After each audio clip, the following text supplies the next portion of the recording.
ठीक है, तो आज स्टार्ट करेंगे कोऑर्डिनेट ज्योमेट्री। अच्छा, वॉइस क्लियर है वहां पे? Yes sir. Yes sir. हाँ, वीडियो कम क्लियर है, अभी ठीक कर देता हूँ।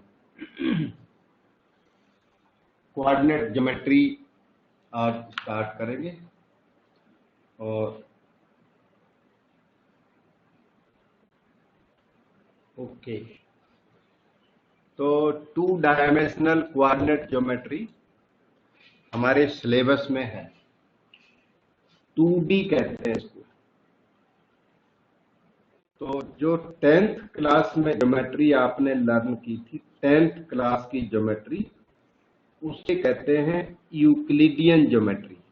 वो यूक्लिड ने बनाई थी और उसका नाम है यूक्लिडियन ज्योमेट्री। और अब आप लर्न करोगे 2 डायमेंशनल ज्योमेट्री, जिसे कहते हैं कार्टेशियन ज्योमेट्री। इस कार्टेशियन ज्योमेट्री का इन्वेंशन कार्ट्स ने किया था। कार्टेशियन ज्योमेट्री जो आप लर्न करने जा रहे हैं, ये एक मैथमेटिशियन थे, रेनी डिस्कार्ट्स। इन्होंने क्या किया कि यूक्लिडियन ज्योमेट्री में अलजब्रे को ला दिया। मतलब कि 10th क्लास की ज्योमेट्री में अलजब्रा इम्बेड कर दो, इंक्लूड कर दो। तो Euclidean geometry plus algebra, that is called Cartesian geometry. इसी को कार्टेशियन ज्योमेट्री कहते हैं। Straight line, circle, parabola, ellipse, hyperbola, सबके सब, सभी के सभी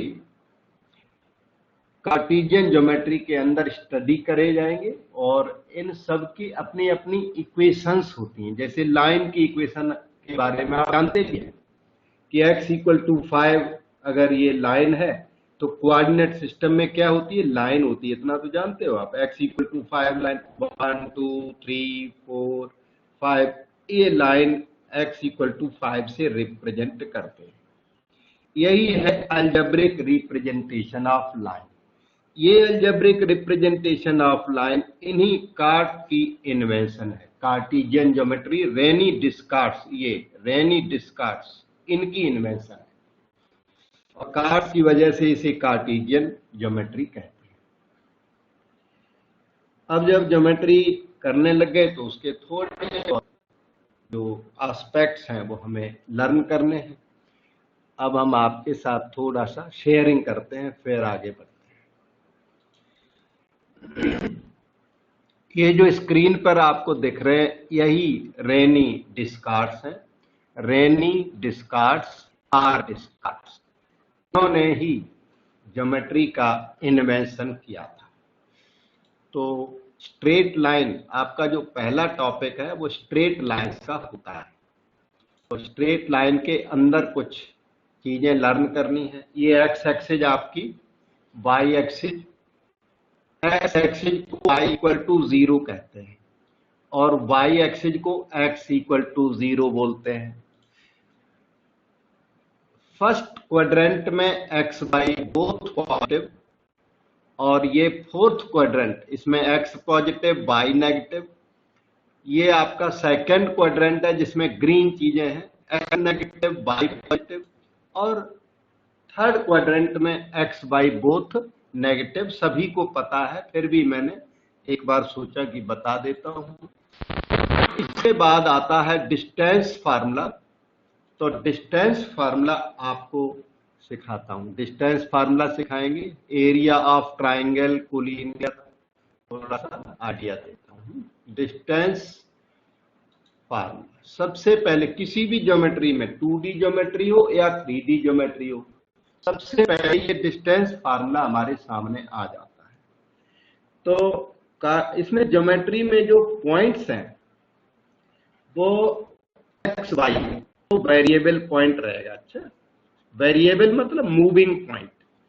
मूविंग पॉइंट को x कॉमा वाई बोलोगे, variable point, arbitrary point, moving point, कुछ भी कहिए। अगर जो आपको फिक्स पॉइंट लेना है तो वो x1 y1 लोगे, x2 y2, 2 पॉइंट की जरूरत है तो x2 y2 भी साथ में लोगे, 3 पॉइंट की जरूरत है तो x3 y3 भी ले लेते हैं। इस तरह से these are assumed as fixed points, taken as fixed point। इनको फिक्स पॉइंट अज्यूम करके हम लोग चलते हैं, और एक्स वाई को वेरिएबल पॉइंट कहते हैं। ठीक है। अब इसके बाद आता है डिस्टेंस फार्मूला। 2 पॉइंट्स के डिस्टेंस के लिए ये फार्मूला बना है। जैसे A point is x1 y1, B point is x2 y2, तो distance between A and B, this distance can be calculated by a formula. That distance is given by square root x2 minus x1 whole square। याद करो formula, ऐसे apply भी करेंगे। Difference of x coordinates and square of that plus difference of y coordinates and square of that, ये distance formula बोला जाता है। और अब हम इस डिस्टेंस फार्मूले को थोड़ा सा अप्लाई करके फिर आगे बढ़ते हैं। ठीक है। इसकी एक एप्लीकेशन भी लर्न कर लो। ये फार्मूला भी यही है सामने, ये देखो दिखाई पड़ रहा है। अप्लाई कुछ ऐसे करते हैं कि ये ए पॉइंट मान लो कि 3 4 है, और इधर बी पॉइंट कोई 2 5 रख दो, कोई भी रख दो। तो this distance A B is given by square root x2 minus x1 whole square plus y2 minus y1 whole square. और इसकी छोटी मोटी जो स्मॉल कैलकुलेशन है वो कर दो। -1 का स्क्वायर 1 और 1 का स्क्वायर 1, तो ये आपका स्क्वायर रूट 2 हो गया। ये आपका आंसर बन गया। ठीक है, ऐसे निकल जाता है। अब देखते हैं कि हमें फर्दर आपको क्या बताना है। ओके, तो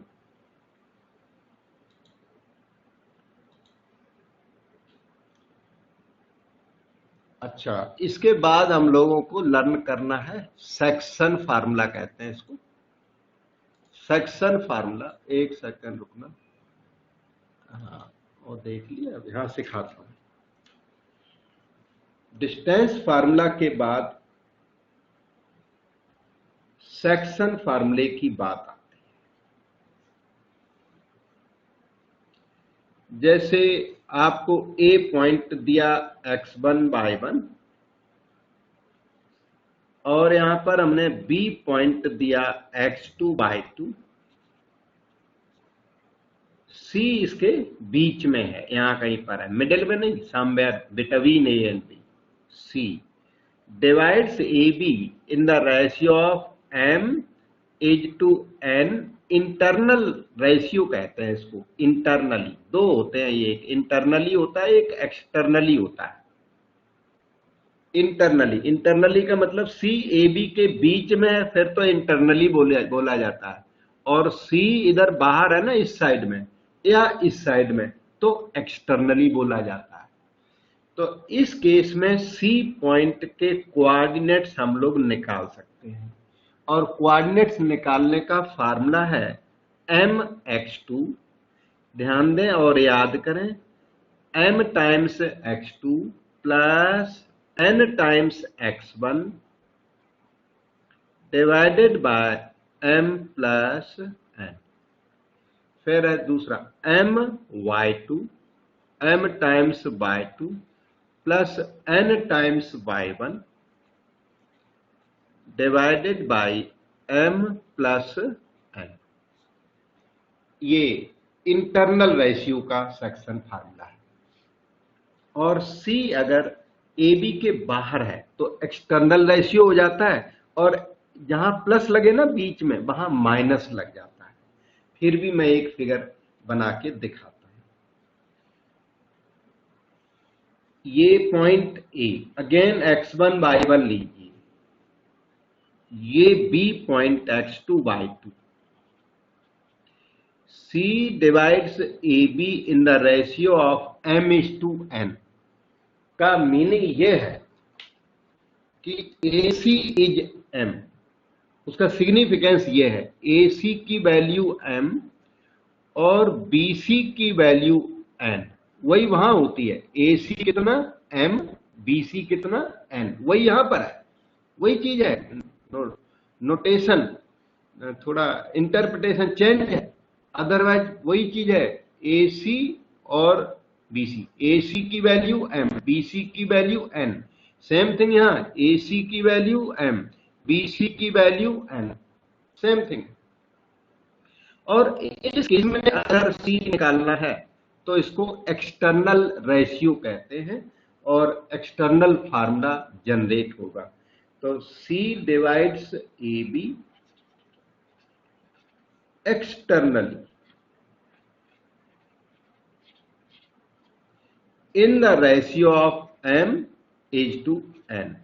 और इसलिए जो C पॉइंट है, C पॉइंट उसके कोऑर्डिनेट्स ये होंगे, मतलब वही इंटरनल वाला फार्मूला लगता है, केवल प्लस को आप माइनस कर दीजिए, mx2 minus nx1 by m minus n। Formula वही रखना है, बाकी कंसेप्ट में चेंज है। m/2 minus n/1 upon m minus n। ये एक्सटर्नल का फार्मूला है, वो इंटरनल का फार्मूला है। थोड़ा एप्लीकेशन भी करके दिखाता हूं, एक एक एप्लीकेशन इसकी करते हैं, जो फार्मूला थोड़ा हैंडी हो। ए पॉइंट आप कोई 2, 5 सेलेक्ट कर लो, इधर बी पॉइंट सेलेक्ट कर लीजिए, 2, 8 ले लिया, कुछ भी ले लो, 3, 8 ले लो, वो आपकी इच्छा है। और हाँ, C point divides AB in the ratio of 2:3। Suppose करो ये रेशियो है, तो in this situation C can be found. C कैसे निकलेगा? ऐसे 2 × 3 प्लस 3 × 2 बाय 2 + 3 कॉमा 2 × 8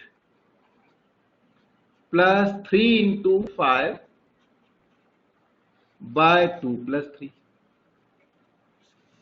अब जो कैलकुलेशन है होगी वो तो हो जाएगी। अब आपको हम दूसरा बताते हैं, एक्सटर्नल रेशियो वाला। जैसे ये A पॉइंट 25, B पॉइंट वही रख लो 3, 8, और रेशियो आप एक्सटर्नल रखिए, ऐसा रेशियो रखिए कि AC बिगर है तो बिगर नजर आए, तो रेशियो ना 5:2 रख लेते हैं। AC is 5, BC is 2, 5:2 externally, मतलब C डिवाइड्स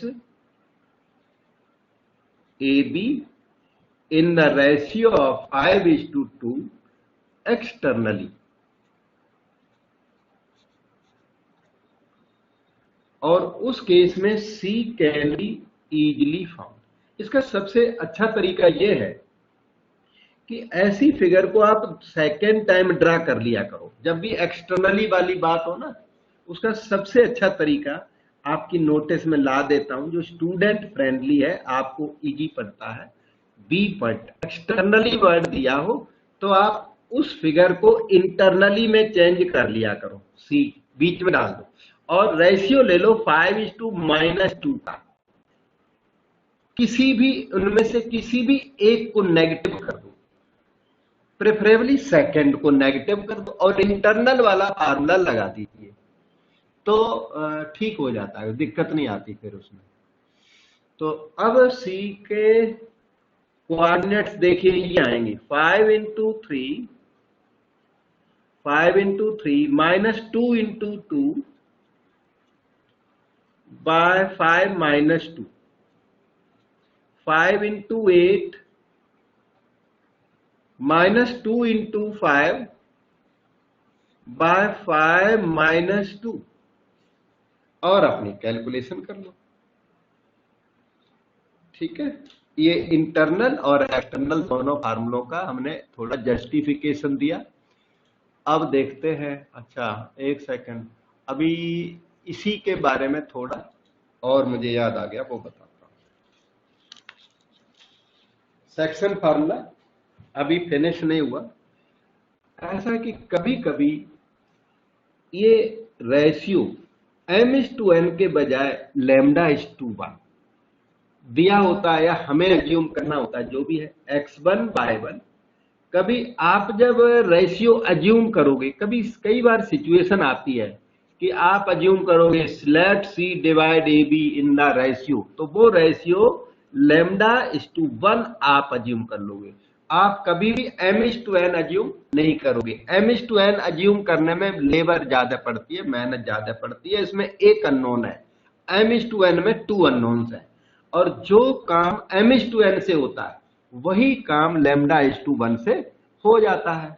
तो हम फिर λ/1 वाले को एज्यूम करते हैं। तो C can be found as follows, λ/x2 remember plus 1 into x1 by λ+1। Internal के लिए प्लस लगेगा, और ये एक्सटर्नल हो तो यहाँ पे -1 लेके और माइनस लगा दो। नेक्स्ट होगा λ/2 प्लस 1 इंटू y1 बाय λ+1। ये इंटरनल के लिए हो गया। और इसी तरह का अगर एक्सटर्नल हो तो प्लस को माइनस कर दो बस। तो ये तो रहे। अब हम आपको बताते हैं mid point formula. Middle point निकालने के लिए अपने पास फार्मूला हुआ करता है। तो मिड पॉइंट फार्मूला कुछ ऐसा होगा, A point x1/1, B point x2/2, C divides AB in the ratio of 1:1। Mid point formula के लिए रेशियो क्या लिया जाएगा, 1:1। इधर वाला भी 1, उधर वाला भी 1, इक्वल रेशियो। और उस केस में फार्मूला बहुत आसान हो जाता है, 1 into x2 plus 1 into x1 upon 1 plus 1।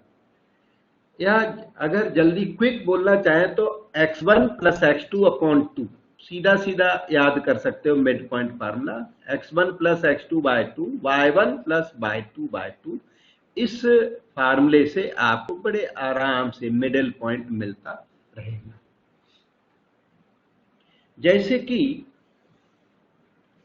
A point 25, B point 38, तो mid point M can be found. C जिसे हमने बोला था उसे M बोलोगे तो और अच्छा लगेगा, मिड पॉइंट। तो मिड पॉइंट क्या होगा, 2 प्लस 3/2, 5 प्लस 8/2, ये हो गया आपका 5/2, 13/2।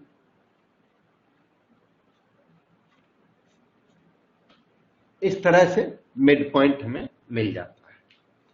तो λ/1 वाली बात बता दी। कभी रेशियो अज्यूम करना पड़ा तो हम हमेशा λ/1 अज्यूम करते हैं, m/n अज्यूम नहीं करते, हम λ/1 ही अज्यूम करते हैं। और मिड पॉइंट फार्मूले की जरूरत है तो mid point formula x1 plus x2/2, y1 plus y2/2। Now we proceed further. Let us see.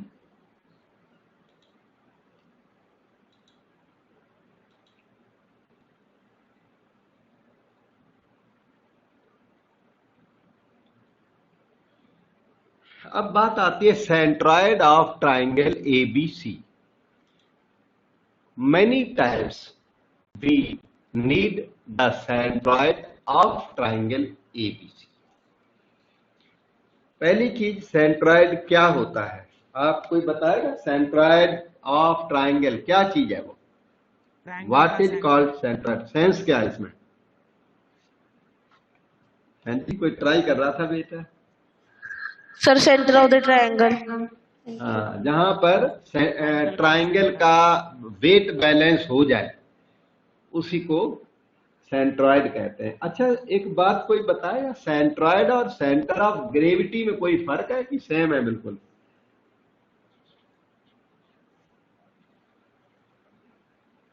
Okay, जो जिनमें वेट होता है ना, जो वेट वाली फिगर्स हैं उनके सेंटर को सेंटर ऑफ ग्रेविटी कहते हैं।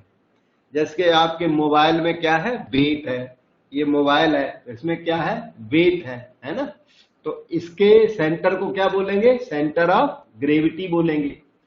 और जो ट्राइंगल है यहाँ पे बना देते हैं जो, उसमें वेट नहीं है, तो उसके सेंटर ऑफ ग्रेविटी क्या बोलेंगे? सेंट्रॉइड बोलेंगे। बस यही फर्क है। सेंट्रॉइड होता है टू डायमेंशनल फिगर्स में, और सेंटर ऑफ ग्रेविटी होता है 3 डायमेंशनल फिगर्स में। बस माइनर सा फर्क है और कुछ खास फर्क नहीं है। ठीक है, तो सेंट्रॉइड ऑफ ट्राइंगल हम बताना चाहते थे। देखिए, ये ट्राइंगल ले लो ABC, A point x1 by 1, B point x2 by 2, C point is x3 by 3, centroid G can be found.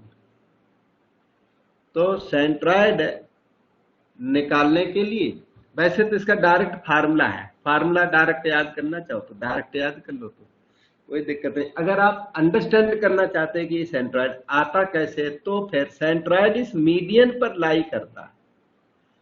Centroid lies on median, ये जो CM मीडियन है ना, इसके ऊपर लाई करता है। Median and centroid divides median in the ratio of 2:1। देखिए M क्या होता है? Mid point of AB। M divides AB in the ratio of 1:1। मैं यहां पर लिख देता हूं 1:1 का रेशियो होता है। तो पहले आप M निकाल लो, फिर M के बेस पर G निकाल लो, थोड़ी सी नॉलेज बढ़ जाएगी। देखना, मैं M निकालता हूं। M आ गया इतना, x1 plus x2 by 2, y1 plus y2 by 2। ये आपका M आ गया। लेकिन आपको G निकालना है, तो ये जो CM है ना, वो इधर ड्रा कर लो तो आराम से G आएगा। C पॉइंट यहां पर, CM वो G यहां कॉपी कर दो, CM और G इधर ड्रा कर लो। G रेशियो शो कर दो 2:1। C पॉइंट क्या है? x3 y3। और M पॉइंट क्या है? ये लिखा पड़ा है, x1 plus x2 by 2, y1 plus y2 by 2। तो G can be found. M this, yes, G centroid can be found. G for centroid. तो centroid can be found by section formula. तो formula apply कर दो, करो apply. 2 into this, 2 into x1 plus x2 by 2 plus 2 into this plus 1 into x3 by 2 plus 1। अब करो 2 into that, double of y1 plus y2 by 2 plus 1 into y3 upon 2 plus 1। तो this can be written as for 2 से 2 delete करके बहुत ही super easy formula x1 plus x2 plus x3 by 3 and 2 से 2 cut के y1 plus y2 plus y3 y2 plus 1 3। तो centroid कैसे निकलता? x1 plus x2 plus x3 y3, y1 plus y2 plus y3 y3। यही है centroid. मतलब add x coordinates divide by 3 and add y coordinates divide by 3, ऐसे करके centroid निकल जाता है। यही आपने किया यहाँ पर। तो प्रैक्टिकली भी सेंट्रॉइड निकालना आसान है, और सेंट्रॉइड निकालने के लिए इतना सारा वर्क नहीं करना पड़ता। ये फार्मूला है, फार्मूला डायरेक्ट अप्लाई कर देते हैं। अच्छा, और सेंट्रॉइड को अगर आप समझ सको तो सिग्मा नोटेशन भी इसका होता है। इसे ऐसे भी लिख देते हैं कभी कभी ना, ये सिग्मा एक्सआर, ये x1 plus x2 x plus x3 called sigma XR, R varies between 1 and 3। इस नोटेशन का ये मीनिंग है, x1 plus x2 plus x3 और नीचे 3 लिख देते हैं ऐसे। इस तरह इसे बोलेंगे sigma Y R varies between 1 and 3 divided by 3। Sigma notation में समेशन। तो इस चीज को y1 plus y2 plus y3 को ये भी बोल सकते हो। ये कम यूज में है लेकिन यूज में है। ठीक है, अब सेंट्रॉइड का ना एक वो बताता हूँ, एक एग्जाम्पल, फिर आगे चलेंगे। हर कंसेप्ट का एक एक एग्जाम्पल से थोड़ा कंसेप्ट क्लियर हो जाती है।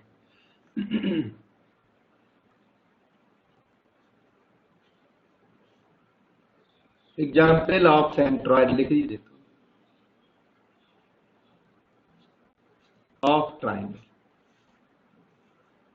तो ये ट्राइंगल ले लिया, ए पॉइंट 1 2 छोटे छोटे पॉइंट ले लेते हैं, 3 4, सी पॉइंट 7 8 हल्के light points, and G will be somewhere here. Triangle is balanced at the point G which lies on median. G divides median in the ratio of 2:1।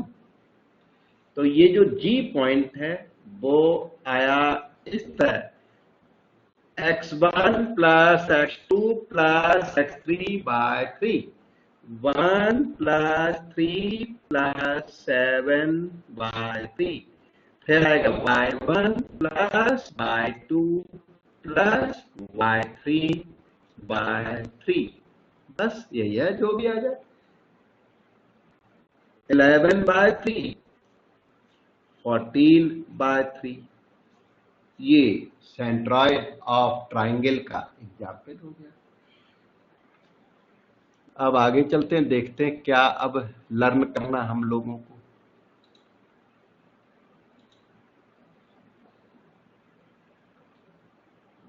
अब concept I slope of line की। Slope of line की concept की 2-3 slides हैं, उनमें तो लिखा है, जो लिखा है वो मैं समझाता हूं क्या लिखा है। वहां से कंसेप्ट देख लेते हैं कि करना क्या है, उसी में लिखा होता है। तो हमें स्लोप ऑफ लाइन लर्न करना है।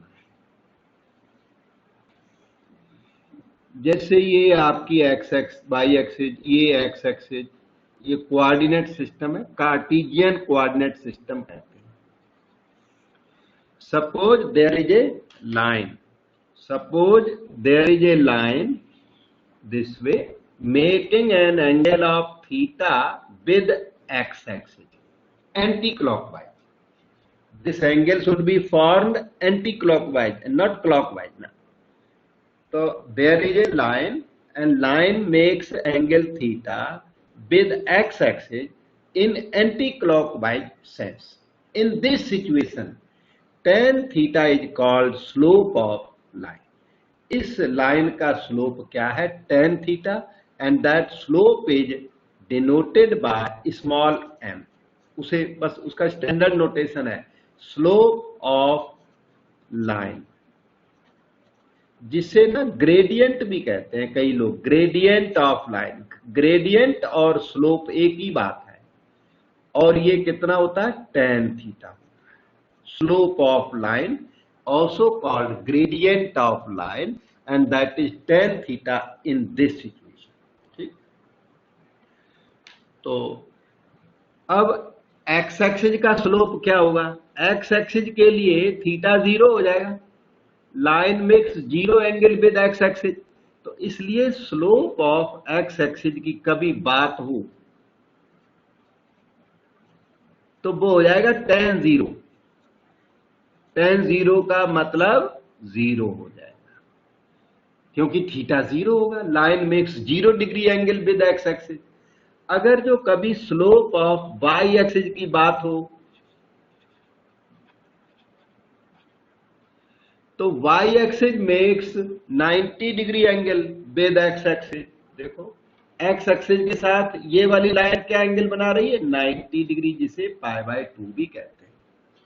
तो इसलिए स्लोप ऑफ y एक्सिस होगा tan 90 degree which is infinity, undefined, ND या इन्फिनिटी, अच्छा है इन्फिनिटी बोलो। और इन्फिनिटी की जरूरत कभी पड़े कि भाई इसकी वैल्यू लिखनी है और वो क्रॉस मल्टीप्लाई करना है, समथिंग लाइक दैट, कोई अगर डिटेल करने तो 1/0 लिख के आप इससे काम कर सकते हो। इन्फिनिटी को 1/0 लिख के कुछ काम करोगे तो वो राइट हो जाता है। अब slope of line joining 2 points, slope of line, क्योंकि इसकी ज्यादा जरूरत पड़ती है, slope of line joining 2 points. मान लो आपको कोई 2 पॉइंट्स दिए हुए हैं और फिर उस लाइन का स्लोप लिखना है, जो कि प्रैक्टिकली हमें बहुत लिखना पड़ता है। ये आपकी लाइन AB है, x1/1 x2/2, और आपको इसका स्लोप राइटिंग करना, तो स्लोप m कहते हैं स्लोप को, स्लोप डिनोटेड बाय m।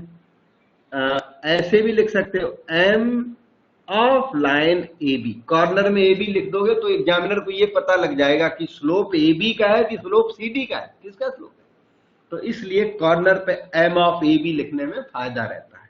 और सिंगल लाइन है तो केवल m लिख दो, और वहां क्वेश्चन में 2-3 लाइंस है तो m of AB, m of CD, m of EF ऐसे लिख दो, या m1, m2, m3 लिख देते। Okay, it is given by the formula y2 minus y1 divided by x2 minus x1। ये स्लोप का फार्मूला, मेरे ख्याल से फार्मूला डायरेक्ट याद कर लो, प्रूफ अनइम्पॉर्टेंट होते हैं और अनड्यू टाइम वेस्टेज होता है।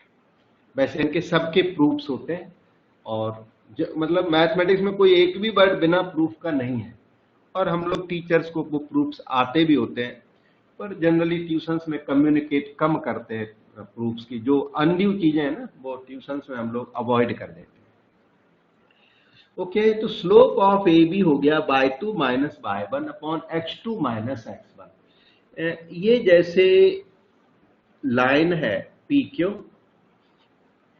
P पॉइंट रख लो आप 1, अब की बार माइनस भी एक चीज लेता हूं, -2, क्यों पॉइंट ले लो -2,5। अब चाहिए इस PQ का स्लोप, तो m of PQ is equal to, याद करो सब लोग, y2 minus y1, difference of y coordinates, y2 minus y1, बहुत ध्यान से, क्योंकि आपके लिए ये हो सकता है न्यू हो, divided by x2 minus x1, -2 -1, it is 7/-3, it is -7/3। ये स्लोप ऑफ PQ हो गया। अब देखो बेटे, डाउट पूछ सकते हैं, डाउट हो हमें फौरन टोक देना, मैं बोलो पढ़ाते ही चले गए, सिखाते चले, कंसेप्ट है इसलिए बीच में मैं नहीं रुक रहा हूं, ठीक है। Sir slope of x axis tan 0 क्यों होता है? एक सेकंड रुकना, अभी देखता हूं मैं क्या चक्कर है।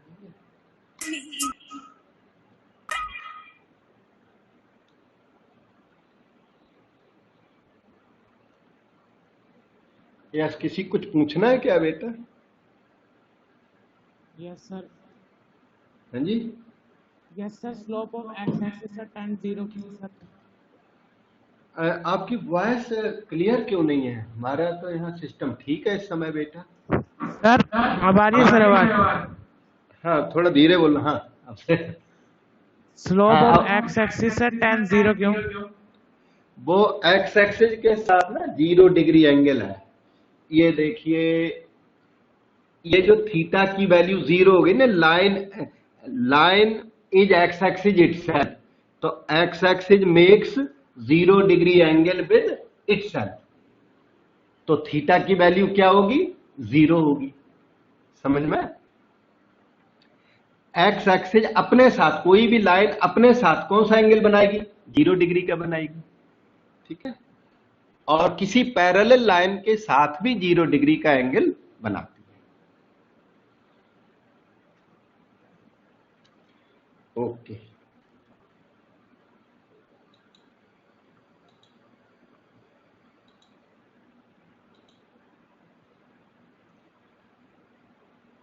अच्छा, ये पैरेललिज्म और परपेंडिकुलरिटी और एंगल बिटवीन लाइंस की कुछ बातें आपको अभी समझाता हूं।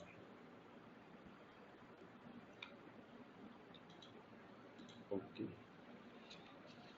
अब बात आती है एंगल बिटवीन टू लाइंस। ये सभी कंसेप्ट जो मैं बताता जाता हूं, ये +1 के लिए, आपकी क्लास के लिए इंपॉर्टेंट और याद करने के लिए। तो स्लोप ऑफ लाइन तो हो गया, एंगल बिटवीन टू लाइंस की हमें जरूरत पड़ती रहती है। इनके बिना फिर ज्योमेट्री स्टार्ट तक नहीं हो सकती। एंगल बिटवीन टू लाइंस आपको सिखाते हैं। अगर आपकी टू लाइंस है, मान लो एक लाइन ये है और दूसरी लाइन ये है, इस लाइन का स्लोप है m1 और इस लाइन का स्लोप है m2। स्लोप देना क्वेश्चन की रिस्पॉन्सिबिलिटी, डायरेक्ट या इनडायरेक्ट स्लोप आपको पता होगा। Angle between them is theta. इस बार थीटा एक्स एक्सिस के साथ एंगल नहीं है, नहीं, this theta is the angle between two lines. तो कोई भी टू लाइंस हो सकते हैं। एक लाइन का स्लोप m1, दूसरी लाइन का स्लोप m2। तो इस केस में tan थीटा का ये फार्मूला सब लोग याद करें बेटे, mod of m1 minus m2 by 1 plus m1 m2। Mod लगाया जा रहे हैं जिससे हमेशा एंगल कैसा आए? एक्यूट आए। इनफैक्ट टू लाइंस के बीच में ना 2 टाइप के एंगल्स होते हैं। जैसे ये 2 लाइंस हैं, ऐसी वाली 2 लाइंस है, तो इनमें 2 एंगल्स है, एक ये है, एक उधर वाला है। एक मान लो एक्यूट है तो दूसरा, एक मान लो 60 डिग्री है तो दूसरा 120 डिग्री होगा। तो आंसर में हमेशा 60 डिग्री आए, इसलिए ये मॉड लगा हुआ है। मॉड ना लगा तो कोई गलती नहीं आएगी, तो आंसर 120 डिग्री आ सकता है, क्योंकि 2 लाइंस के बीच में 2 एंगल्स होते हैं, एक एक्यूट होता है, एक ऑब्ट्यूज होता है, और कभी कभी दोनों इक्वल होंगे तो दोनों राइट एंगल भी हो सकते हैं। तो ये तो है tan theta m1 minus m2 by 1 plus m1 m2। अब लाइंस पैरेलल कब होंगी? Lines are parallel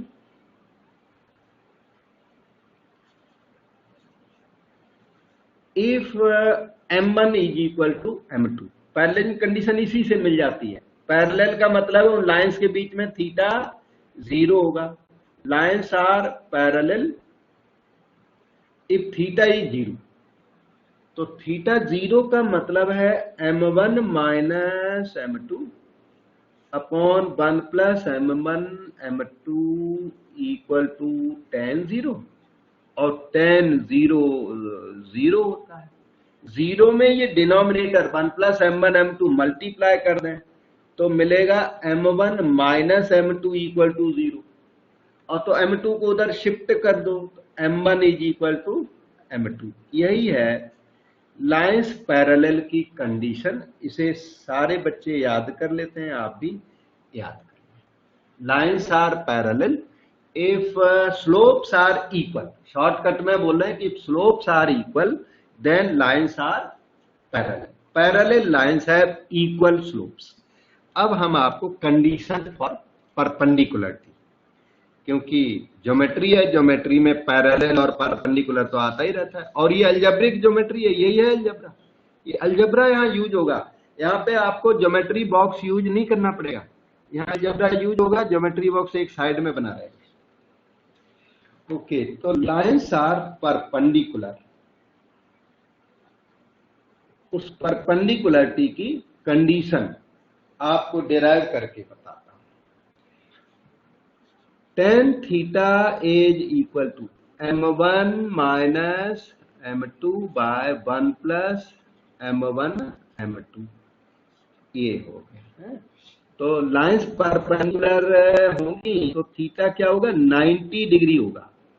angle between them is π/2 और 90 डिग्री को π/2 भी कहते हैं, क्योंकि लाइंस परपेंडिकुलर है, एक ये और ये एक ये, तो इनके बीच का एंगल कैसा होगा, π/2 होगा, 90 डिग्री होगा। तो थीटा की वैल्यू 90 डिग्री यहां पुट कर दो तो कंडीशन ऑफ परपेंडिकुलरिटी आ जाएगी। तो वी है, देखे रहे ना, tan 90 degree is equal to, mod तो मैंने बताया, मॉड ना लगाओ तो भी सही है, कोई दिक्कत नहीं है, दिक्कत उसमें भी नहीं है। तो डिराइव करते टाइम मॉड लगा दो तो कोई दिक्कत तो प्रॉब्लम नहीं है, ना लगाओ तो भी ठीक है। tan 90 होता है इन्फिनिटी, और इन्फिनिटी को 1/0 लिखने से हमारा काम खूब चल जाता है, तो 1/0 लिख दो। अब क्रॉस मल्टीप्लाई कर दो, 1 into this equal to 0 into that, तो 1 इंटू दिस हो जाएगा 1 plus m1 m2 equal to 0 into that हो जाएगा 0, तो m1 m2 is equal to what, -1। यही है condition of perpendicularity, product of slopes must be -1। ठीक है, जैसे एक लाइन का स्लोप ऐसे समझिए आप, मान लो ये लाइन है, ये लाइन है, इसका स्लोप है 5, तो इसके जो परपेंडिकुलर लाइन है ना, उसका स्लोप कितना होगा बता सकते हो? इसका 5 स्लोप है, और m1 m2 -1 होना चाहिए। m1 जो है वो 5 है, तो m2 कितना होना चाहिए, -1/5। यस, इस 5 का रेसिप्रोकल करो और ऊपर से नेगेटिव करो, -1/5, जिससे कि इन दोनों का प्रोडक्ट -1 हो सके। फिर देखना और समझाता हूं, जैसे ये लाइन है, इस लाइन का स्लोप मान लो -3 है, और ये इस पे परपेंडिकुलर लाइन है, तो इस परपेंडिकुलर लाइन का स्लोप m2 क्या होगा, 1/3। यस, इस लाइन, इस स्लोप का नेगेटिव करो और रेसिप्रोकल करो। नेगेटिव करो उसे एडिटिव इनवर्स कहते हैं, रेसिप्रोकल करो तो उसे मल्टीप्लिकेटिव इनवर्स कहते हैं, तो वो 1/3 हो जाएगा। तो m1 m2 -1 इंटैक्ट रहना चाहिए, बस परपेंडिकुलरिटी की यही कंडीशन है, m1 m2 इक्वल टू -1। सब लोगों को याद होती है, अच्छा, कमिट टू मैथ। अच्छा, तो एंगल बिटवीन टू लाइन सिखाया, कंडीशन ऑफ पैरेललिज्म सिखाया, कंडीशन ऑफ परपेंडिकुलरिटी। अब देखते हैं कि अपने स्टोर में क्या है लर्निंग के लिए।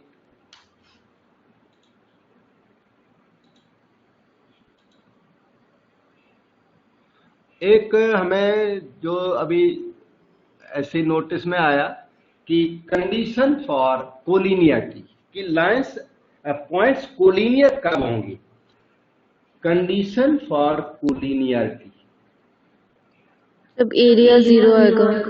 अच्छा, very good. Condition for collinearity, ठीक है। अभी फिलहाल मैं एरिया भी अभी बताता हूँ, एरिया की बात आपके माइंड में आ गई तो मैं बता ही देता हूँ, लेकिन उससे पहले जो मैंने सोच रखा वो बताता हूँ कि 3 points collinear, A point x1/1, B point x2/2, C point x3/3, ये कोलिनियर है, एक सेम लाइन में होंगे अगर एरिया ऑफ ट्राइंगल एबीसी 0 हो, लेकिन हमने अभी एरिया बताई नहीं है, अब बताऊंगा। फिलहाल जो अभी आपने स्लोप सीखा, तो देखिए ए बी का स्लोप, ध्यान दो, ए बी का स्लोप और बी सी का स्लोप अगर इक्वल हो जाए तो पॉइंट्स कोलिनियर हो जाएंगे। पता है क्यों? क्यों? ए बी और बी सी के स्लोप्स इक्वल हो गए। स्लोप्स इक्वल कब होते हैं? जब लाइंस आर पैरेलल। हाँ, तो slope of A B equal to slope of B C मान लो हो जाए तो इसी का मतलब होगा A B parallel to B C. अच्छा, ए बी और बी सी पैरेलल हो नहीं सकते, क्यों? पैरेलल लाइंस के बीच में ये कॉमन पॉइंट कैसे हो गया? पैरेलल लाइंस के बीच में कोई पॉइंट कॉमन नहीं होता, तो ए बी और बी सी पैरेलल नहीं हो सकते। फिर क्या हो सकते हैं? कोइंसिडेंट। इसका मीनिंग है A B C are A B C coincident नहीं बोलूंगा, are in the same line. Actual parallel तो हो नहीं सकते, तो A B C are in the same line. जो कोइंसिडेंट वाली बात बोली तो मैंने सही थी, उसका सेंस दूसरा था। A B comma B C are coincident, या शॉर्टकट में बोलूं तो कोइंसाइड। ए बी और बी सी कोइंसाइड कर जाएंगे और उससे ए बी सी कैसे हो जाएंगे? कोलिनियर हो जाएंगे। Points A B C collinear हो जाएंगे। तो कंडीशन ऑफ कोलिनियरिटी स्लोप के बेस पर ये होती है। ये commit to memory, slope of A B equal to slope of B C equal to slope of C A. Yes, कोई भी दो का स्लोप, 3 लिख क्वेश्चन करते हैं, दो यूज करते हैं, any 2 of them, first equal second या सेकंड इक्वल थर्ड या थर्ड इक्वल टू फर्स्ट, 2 से हमारा काम हो जाता है। तो ये कंडीशन फॉर कोलिनियरिटी। अब बात आई थी एरिया ऑफ ट्राइंगल की, वो शायद 10th में आपने लर्न किया होगा, तो हम आपको एरिया ऑफ ट्राइंगल भी सिखा देते हैं। यहां भी है, वो कोर्स में है। एरिया ऑफ ट्राइंगल कभी कभी आपको निकालना भी पड़ सकता है। तो एरिया ऑफ ट्राइंगल का फार्मूला आपको बताता हूं। ये ए पॉइंट है x1/1, B point x2/2, C point x3/3। तो एरिया याद करने का शायद सबसे अच्छा मेथड ये है, हाफ। वैसे 10th क्लास से याद किया हुआ बहुत अच्छा है, मैं भी कुछ बताता हूं। तो यहां हाफ कर दो, फिर कोई भी फर्स्ट पॉइंट यहां पर लिख दो x1/1, फिर सेकंड पॉइंट यहां लिख देना x2/2, फिर थर्ड पॉइंट उसके नीचे x3/3, फिर फर्स्ट पॉइंट अगेन x1/1, ऐसे लिख देना। इसको स्टेयर कहते हैं। स्टेयर जैसी बना दी ना आपने, 1 2 3 4 स्टेप्स बना दिए, तो इसको स्टेयर मेथड कहते हैं।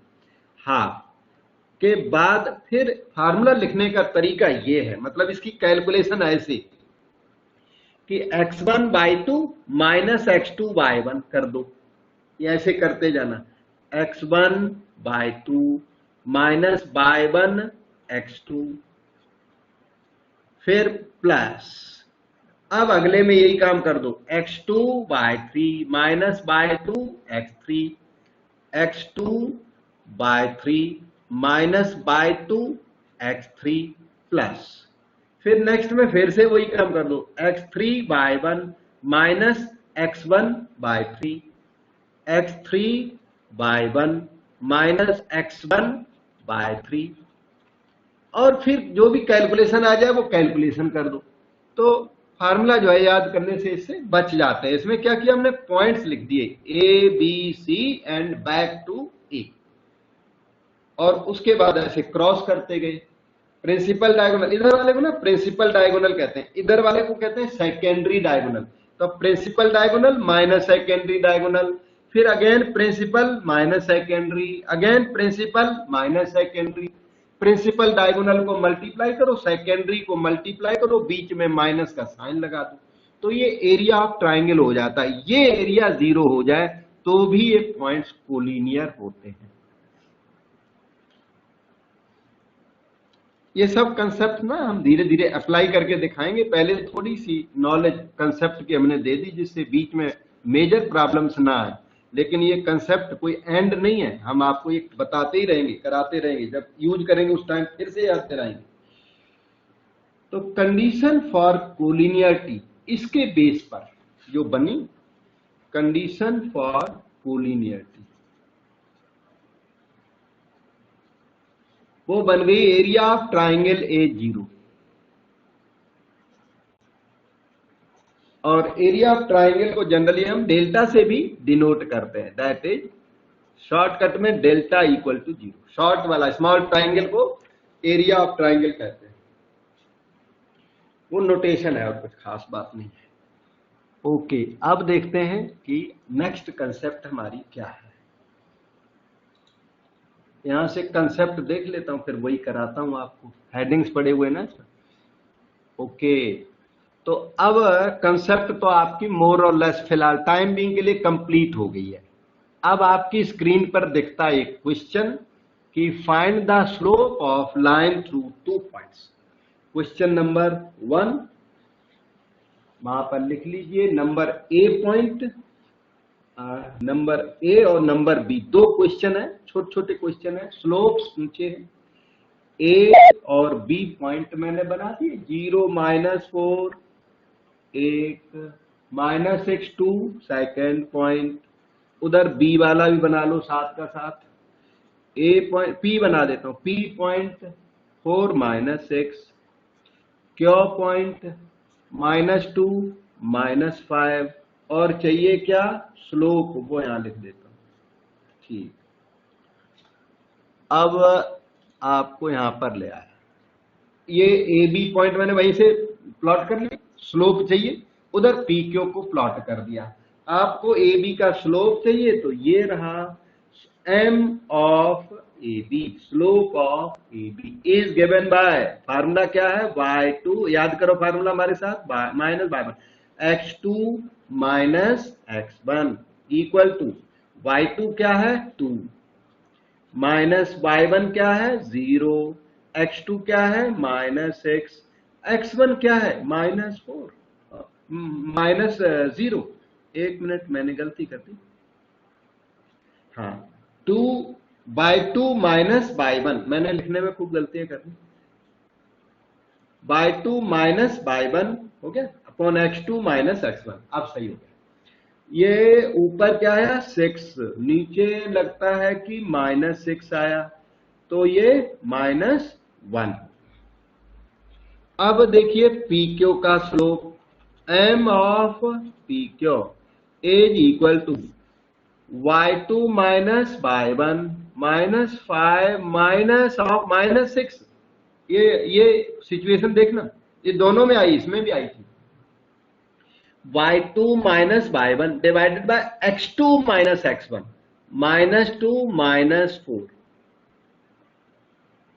बस कुछ नहीं है। अब ये 6 - 5 1 हो गया, नीचे -6 हो गया, -1/6। ओके, ये तो स्लोप वाला क्वेश्चन नंबर 1 था जो मैंने आपको करके दिया। अब देखते हैं कि सेकंड क्वेश्चन क्या है। ये question number 2, show that line joining this and this is parallel to line joining this and this and perpendicular to line joining this and this। Question number 2, notes अगर हो तो नोट्स लेके पास में बैठा करें। Show that line joining this and this, line joining this and this, पहले आप A B line बना लो, पहली बेसिक लाइन जो क्वेश्चन में लिखी ना ए के पहले वो लाइन को ए बी बना दो। 2, -3 ए पॉइंट, बी पॉइंट उसका -5 1, ड्रा नहीं कर सकते तो अभी हम शीट दिखाएंगे, वहां से ड्रा करना। और नंबर ए में आपको प्रूव करना, उसके बाद थोड़ी स्पेस छोड़ के ए में आपको प्रूव करना है कि वो जो लाइन ए बी है ना, that is parallel to P Q. A number में पी क्यू लाइन दी है इसने 7 -1, और क्यू पॉइंट दे रखा है इसने 0 3, इसके तो पैरेलल प्रूव करना है। फिर और थोड़ी स्पेस छोड़ के बी पॉइंट में perpendicular to line joining this and that. ये इसने RS लाइन दे रखी है, RS बोल दो इसको। R पॉइंट क्या है 4 5, S पॉइंट क्या है 0, -2। जो इसने लिखा है क्वेश्चन वो मैंने अपनी शीट पर नोट कर दिया। अब देखना आप ने क्या नोट किया। ये देखो हमने नोट कर लिया क्वेश्चन को देख के, अब क्वेश्चन देखने की जरूरत नहीं पड़ेगी। क्या प्रूव करना है, AB is parallel to PQ, और आपको प्रूव करना है AB is perpendicular to RS। वो तो अपने आप प्रूव होगा जो होगा, जो परपेंडिकुलर आना है वो परपेंडिकुलर ही आएगा, आप एडजस्ट करके पैरेलल नहीं ला सकते। तो AB का स्लोप चाहिए आपको, इधर ऑब्जर्व करें, slope of AB can be found easily. Formula हम लोगों को याद हो गया, y2 माइनस y1, 1 माइनस -3, याद करो formula, y2 minus y1 upon x2 minus x1।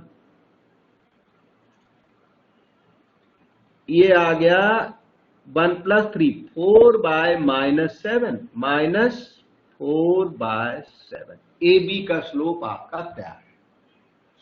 अब PQ का स्लोप यहां पर निकाल के दिखाता हूं। Slope of PQ is equal to, वही फार्मूला अपना लगता है, y2 minus y1/x2 minus x1। का मीनिंग क्या है, मीनिंग है 3 माइनस -1, 3 माइनस -1, 0 -7। This is 4/-7, -4/7।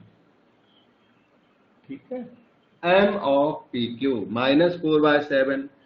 अच्छा, और ये इसके इक्वल है, ध्यान से देखो, M of AB is equal to M of PQ। Observe, M of AB is equal to M of PQ। और इसलिए लाइन्स आर पैरेलल, क्योंकि parallel lines have equal slopes, therefore AB parallel to PQ prove हो गया। आपको यही prove करना था कि original line AB is parallel to PQ। एक बात प्रूव होगी। अब हाँ, ये दूसरी लाइन पर इस RS का स्लोप निकालता हूं। हमें ये प्रूव करना है कि AB basic line, first line perpendicular to third line. तो स्लोप ऑफ RS का अरेंजमेंट करें। अब की बार स्लोप आप बताओ बेटा, एक दिन बात बनी कुछ। -2 -5 यस, upon 0 -4 -7/4 हाँ जी, -2 -5 by 0 -4, that's equal to -7/-4, that's equal to 7/4। हो गया। अब आप ऑब्जर्व करना, इसकी slope of AB into slope of RS। देखो ध्यान से, M of AB into M of RS क्या हो जाएगा, -1। M of AB into M of RS is equal to -4/7 into 7/4, that is -1। Product of slopes -1 आ जाए, M1 M2 इक्वल टू -1 आ जाए, तो लाइंस कैसी होती हैं, परपेंडिकुलर। तो AB is perpendicular to RS। ये आपका परपेंडिकुलरिटी प्रूव होगी। ठीक है, ओके। अब डाउट पूछिए बेटा, कोई डाउट पूछना चाहता था, क्या डाउट है।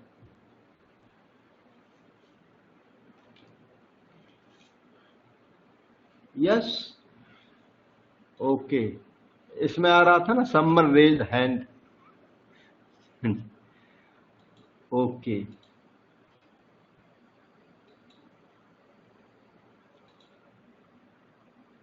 अब ये रहा आपका क्वेश्चन नंबर 3, इसको लिखिए।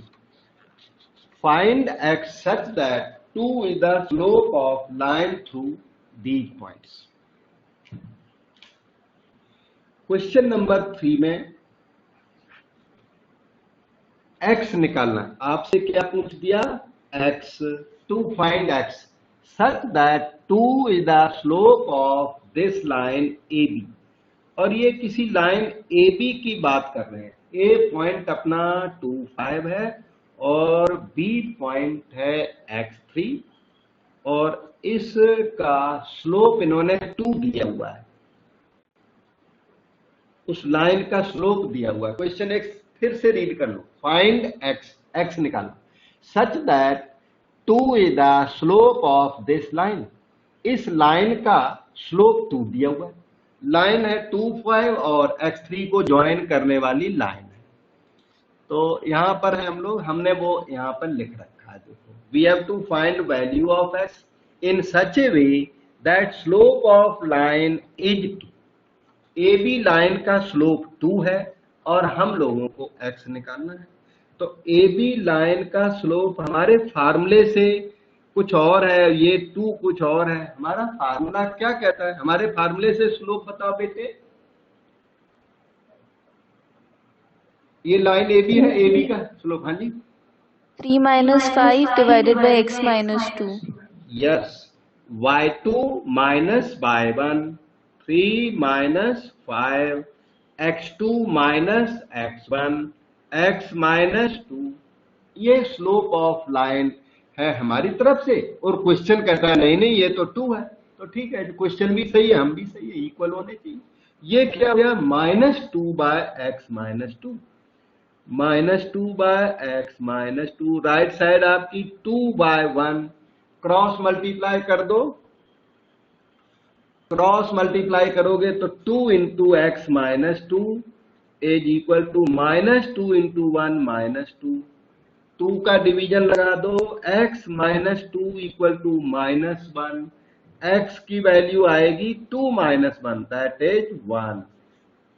तो बस इन्होंने x मांगा था, वो पॉइंट ना, वो पॉइंट B क्या आ गया, 1, 3। पॉइंट इन्होंने पूछा नहीं, इन्होंने तो x मांगा था, हमने x बता दिया। Otherwise they could ask A point, what is the point B, point B is 1, 3। देखो डाउट हो वहां पूछना, अभी हल्के हल्के क्वेश्चन है, जो भी है सिलेबस में है यही है। फिर धीरे धीरे थोड़े हैवी भी आएंगे, कहीं कहीं थोड़े लाइट भी आएंगे, मिक्स होते। स्टार्टिंग है ज्योमेट्री की अभी।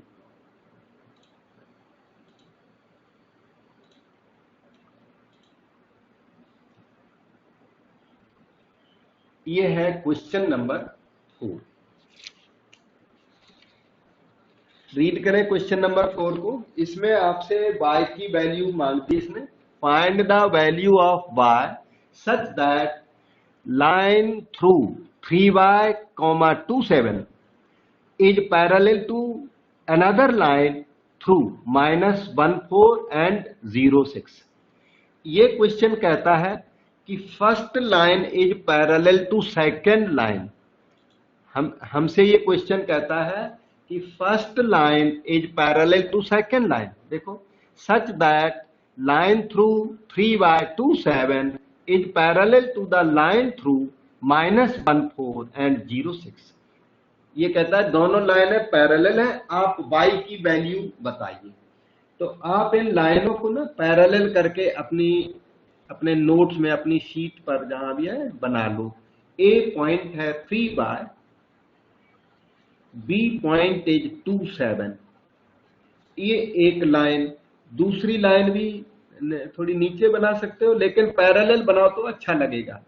P क्यों, थोड़ी नीचे बना दो, -14 और 06। ये लाइंस पैरेलल हैं, AB पैरेलल टू PQ। हमें y की वैल्यू निकालनी है। तो क्वेश्चन को रीड करके हमने थोड़ा बहुत यहां लिखा, ये देखो हमें क्या निकालना, y, वो यहां डिक्लेयर कर दिया। और दिया क्या है, AB पैरेलल टू PQ दिया हुआ है, वो कहीं साइड में यहां पे लिख देता हूं, given AB parallel to PQ। AB parallel to PQ का मतलब slopes are equal, parallel lines have equal slopes. तो आप स्लोप ऑफ ए बी निकाल लो यहाँ पर। स्लोप ऑफ ए बी, हाँ जी बेटा सही है। 7 minus y by 2 minus 3. बिल्कुल करेक्ट है। y2 minus y1, 7 minus y upon 2 minus 3, ये रहा।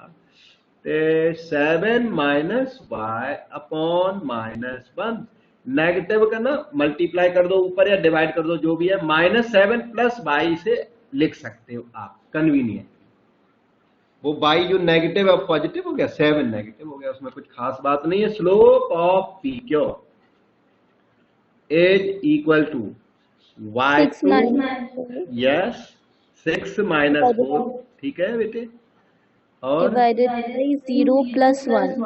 Yes 0 minus of -1, that is +1। 6 minus 4 2 हो गया। अकॉर्डिंग टू क्वेश्चन, हमारा क्वेश्चन कुछ कहता है, according to question what happens, Y minus 7 is equal to 2. yes, m of AB, slope of AB is equal to slope of PQ according to question. So slope of AB is y minus 7, slope of PQ is 2. तो value of y 7 plus 2, वो इसने मांगी थी 9। बिल्कुल आसान, clear. आपकी screen पे देखो कितना साफ गया आज मटेरियल। ओके, आज मैंने ना स्केच पेन से लिख दिया तो ये काफी साफ आया। बाकी देखते हैं।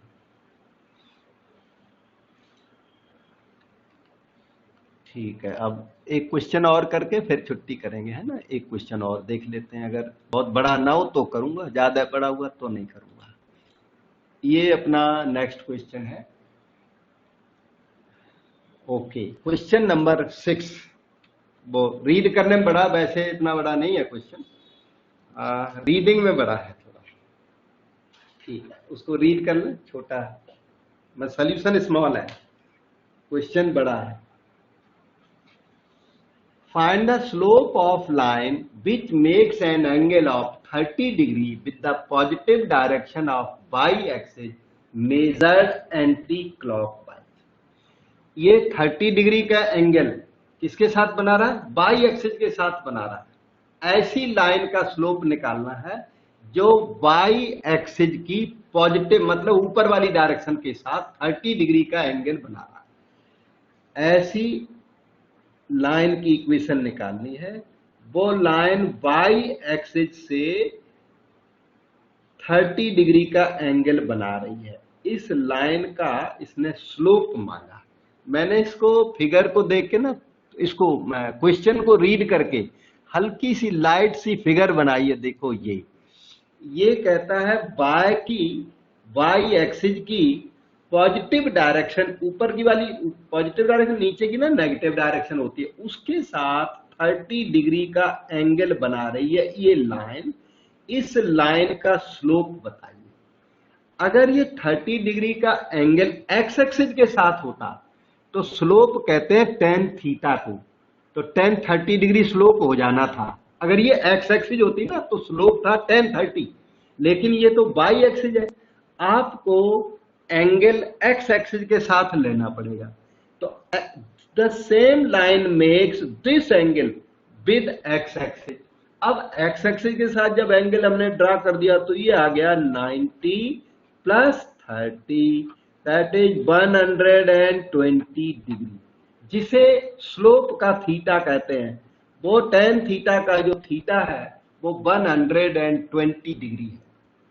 सो slope of line m of required line, required ही बोल देते as mentioned in the question, है ना।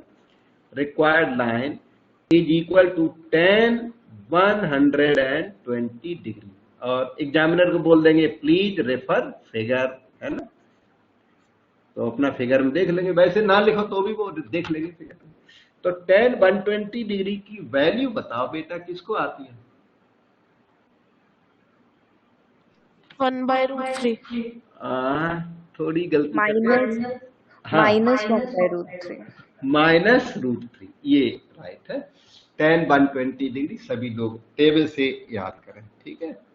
और मेरे ख्याल से आज ठीक ठीक हो गया, सही है। थोड़ा बिगिनिंग में डिले